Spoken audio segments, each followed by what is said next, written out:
This is a fairly recent article from Screen Rant that's dated April 6th. And just says what to expect from Orville season 3. Says the Orville season 3 is happening. Here's what you need to know for the next run of Seth MacFarlane's comedy, including when it might release. So we got a nice, good picture there of the Orville cast. I think Dave and I are very interested in reviewing episodes of the Orville in the future. At this point, I think we're just waiting for it to get a little bit closer until season 3. So it says, here's what to expect from the Orville season 3, including when it might release and what its story could be. Created by Seth MacFarlane, who also stars in the series as Captain Ed Mercer. And they talk about the cast. It says, heavily inspired by Star Trek, the staff of the Orville is similar to the ones included in that franchise, with the captain being joined by a first officer, who's also his ex-wife, a second officer, a chief medical officer, a helmsman, who's also the captain's best friend, and a security chief. The Orville season 2 saw the crew face down new alien threats while Ed and Kelly moved closer together once more, with the latter accepting to go on a second date with him.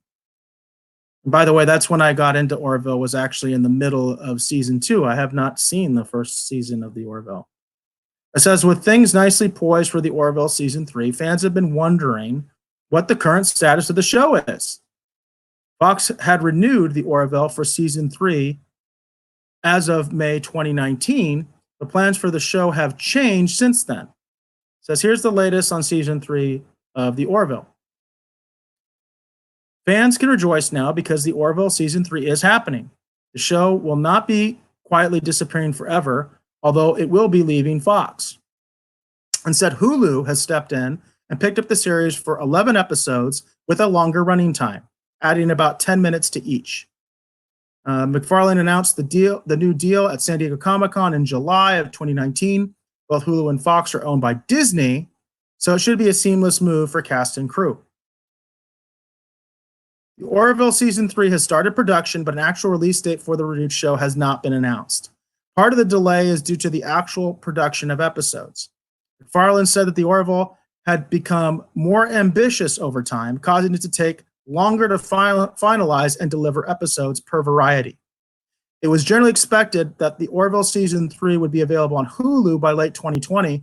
However, as with many series and movies, the pandemic has caused production delays. MacFarlane is proud of the show's episodic storytelling, so look for more of that in the Orville season 3. He's also said that the upcoming series will cement the Orville as its, quote, own animal, and not just a Star Trek-inspired space show per Sci-Fi Wire.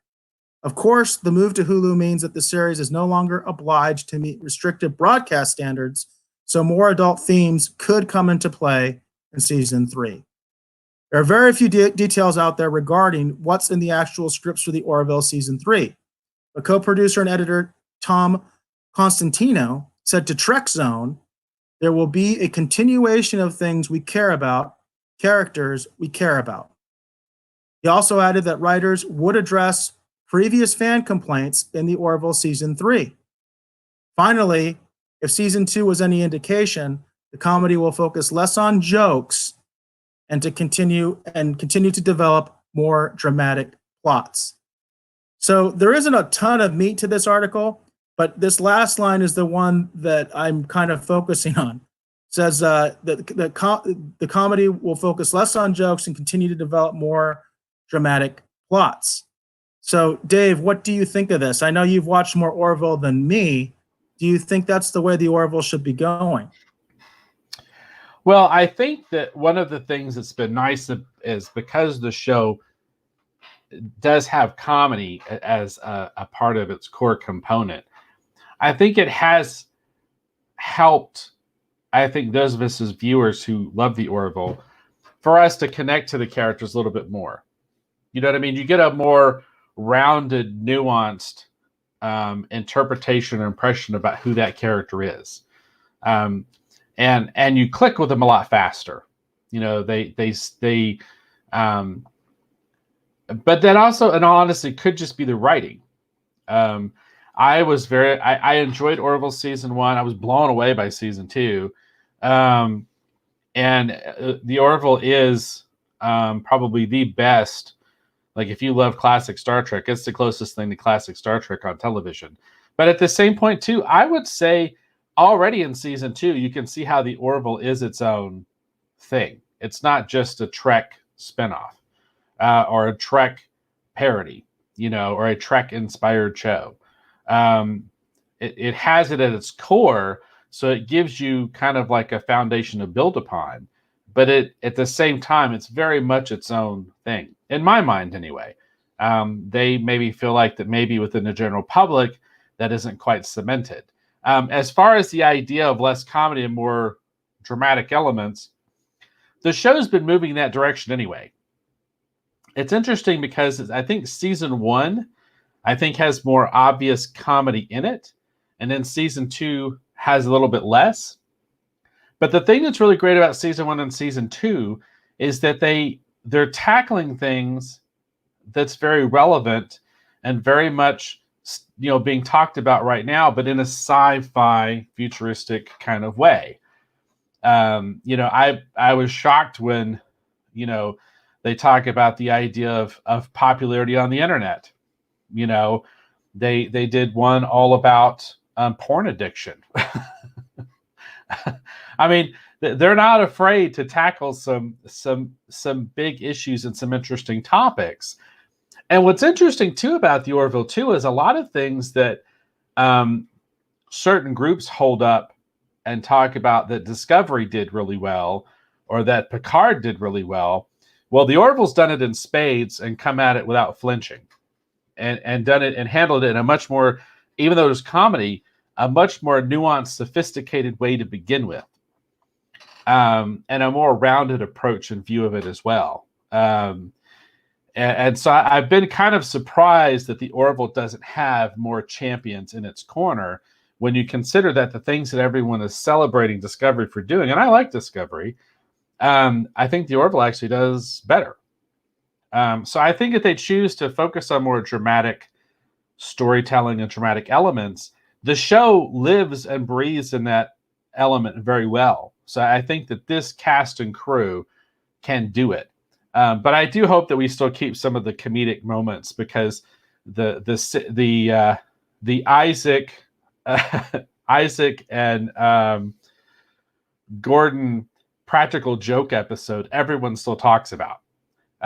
So I hope that they don't get away from that too much because I do feel like the comedy is an important component.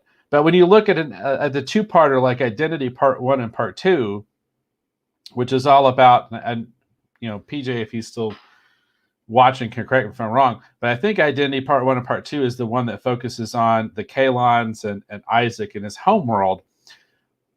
What they did with those episodes, it was so well done. And in terms of just action, just the space battle alone, I've been telling people it's like, if you're looking for something new to watch and you haven't seen all of the Orville and you have a subscription to Hulu, why aren't you watching the Orville right now? Because, man, that space battle in Part 2 is killer and it is fun. And it is just like, if you love Star Trek type space battles, if you love, man, that battle in Part 2 is awesome.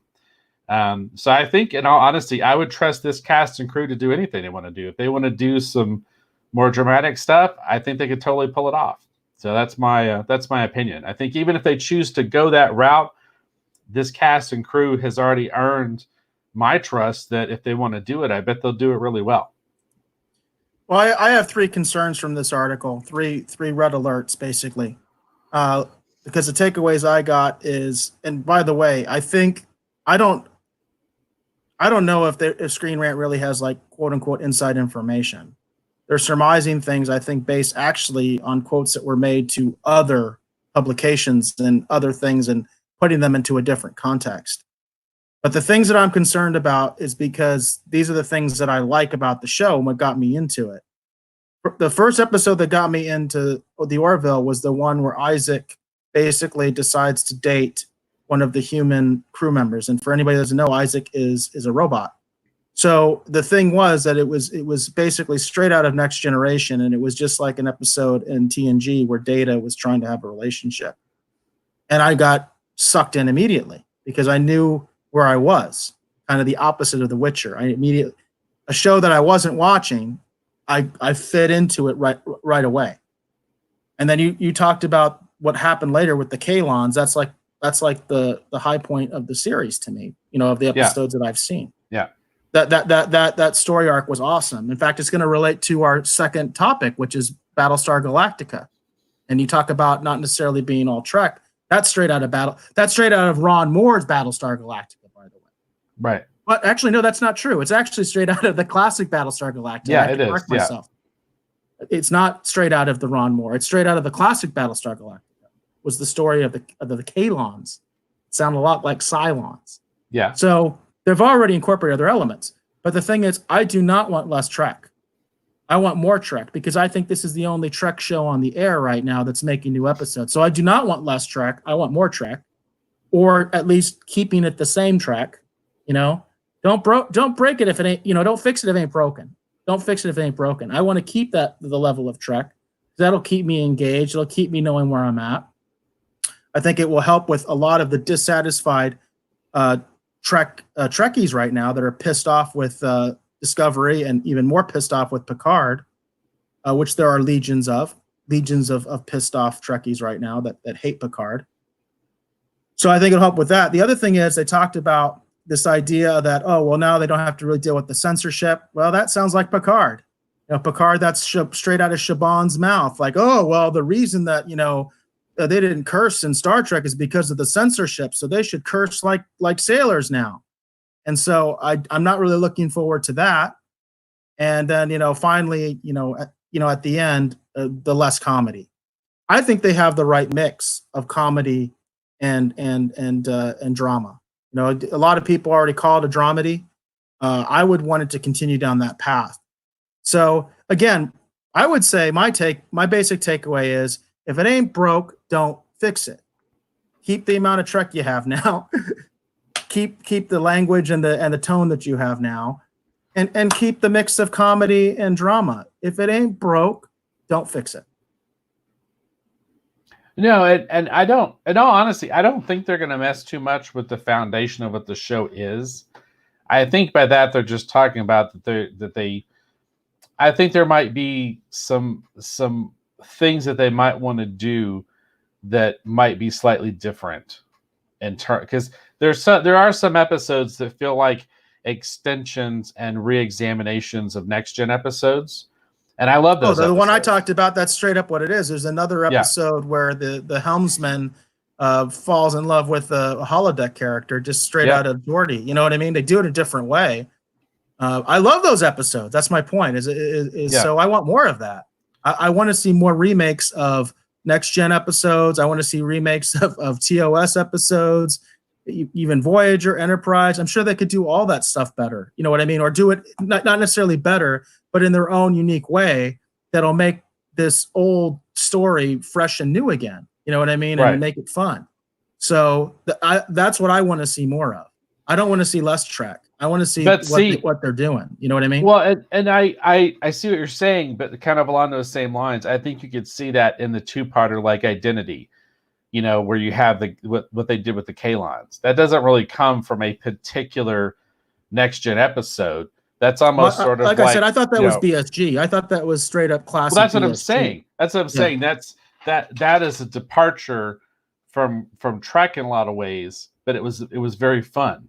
So that's what I'm saying. It's like I've seen them do so much interesting work that until I see them make a huge misstep, I'm willing to trust their judgment on what they're doing. They have so many great episodes. I've been just thoroughly impressed with what they've done. The episode where Alara goes home, I mean, that episode is so good. And then you turn around and you look at I don't remember the name of the episode, but it's the one where the shuttle crashes and it's Isaac and the doctor and her kids and they get separated. Man, that episode's really good. That episode to me felt more like an episode you would have seen of Buck Rogers in the 25th century. It wasn't really Star Trek. It felt like a fun episode of Buck Rogers, So that's what I'm saying. I think they've kind of already started doing that. And I think all they're doing is they're just giving themselves the freedom that they can turn around and they can borrow from other science fiction. Well, they've already done that. Ideas. Again, that's my point, Dave. They've already done that. I'm saying leave it where it's at. That's what I'm saying. That's all I'm saying. Leave it where it's at. I don't want to see less Trek. I don't want to see less comedy, and I don't want to see more cursing. Just leave it the way it is and keep it on the path that's already going. Well, I don't need more of or less of any of those things. Well, and all I'm going to say is that last paragraph that's on there, I do think that's kind of speculation. So no, I don't know. I agree, because they're not quoting interviews from their own. Yeah, they're not quoting their own interviews. They're quoting other people's interviews. And so for people that I'm sure it's speculation. Yeah. And for people that are curious, I would say, Tom Constantino is actually on Twitter and he posts quite a bit.